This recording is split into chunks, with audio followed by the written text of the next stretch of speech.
वास्तु में सीढ़ियों का अपना एक अलग ही महत्व है। सीढ़ियाँ वह चीज़ है जिनसे हम घर में प्रवेश करते हैं या छत पर जाते हैं और फिर उसी सीढ़ी से हम नीचे भी आते हैं। इसलिए सीढ़ियाँ नकारात्मक और सकारात्मक ऊर्जा अपने साथ लाती है, जिसका असर उस घर में रहने वाले लोगों पर पड़ता है। इसलिए इस वीडियो में मैं आपको बताऊंगा कि सीढ़ी बनाते वक्त किन बातों का ध्यान रखना है। आप सीढ़ी घर में कहीं भी बना सकते हैं, आपको कोई वास्तु दोष नहीं लगेगा। बस एक बार इस वीडियो को अंत तक देख लें और समझ लें।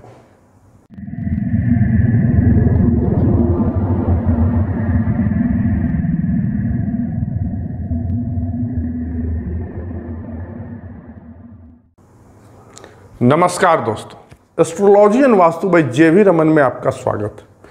चैनल को सब्सक्राइब करें और बेल आइकॉन दबा लें ताकि आप हमारे चैनल पर अप टू डेट रहें। वीडियो अच्छा लगने पर लाइक और शेयर कर दें। अब आइए टॉपिक पर आते हैं। अब देखिए, 3 प्रकार की सीढ़ियां होती हैं। पहली सीढ़ी जो सिर्फ छत पर ही जाती है, दूसरी सीढ़ी जिससे सीधे हम घर में प्रवेश करते हैं, और तीसरी सीढ़ी वह जिससे हम छत पर जाते हैं लेकिन उसके बाद घर में प्रवेश करते हैं।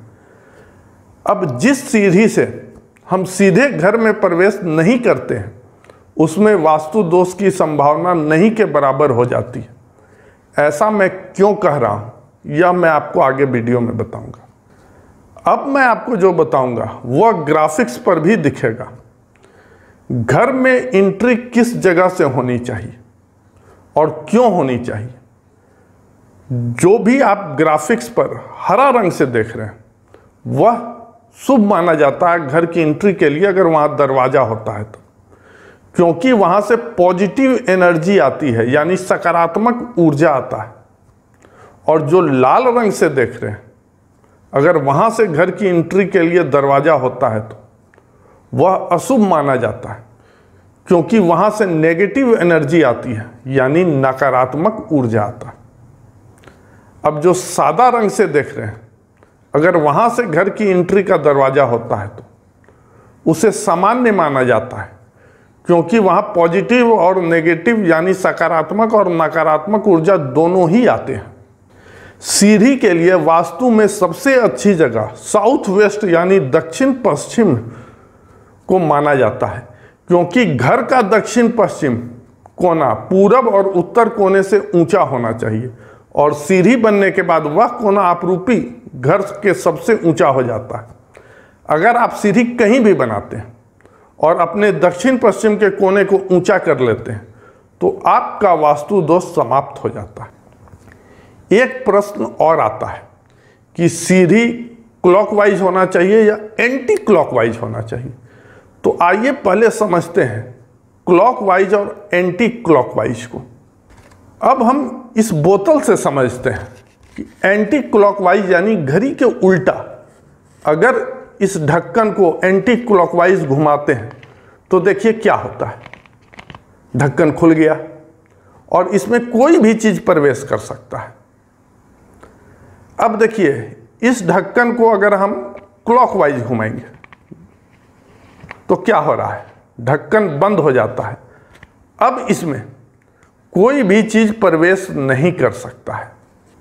इससे क्या समझ में आता है, अगर हम सीढ़ी सकारात्मक जगह पर बनाते हैं तो सीढ़ी एंटी क्लॉकवाइज बनाना चाहिए ताकि सकारात्मक ऊर्जा घर में प्रवेश कर सके।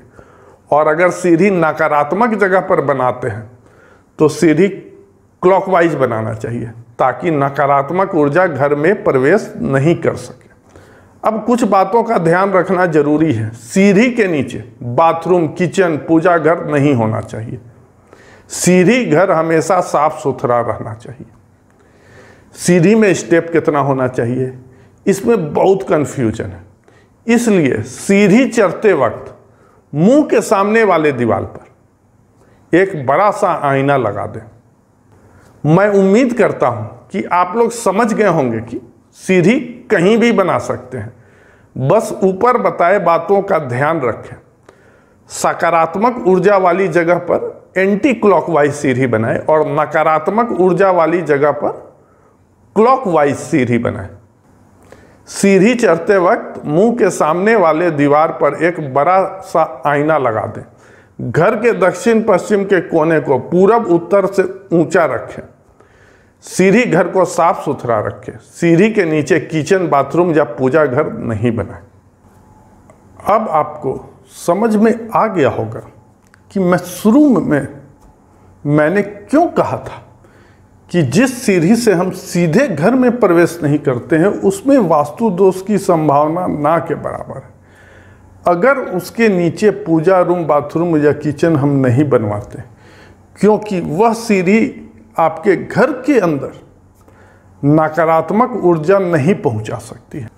वीडियो को अंत तक देखने के लिए आपका बहुत बहुत धन्यवाद।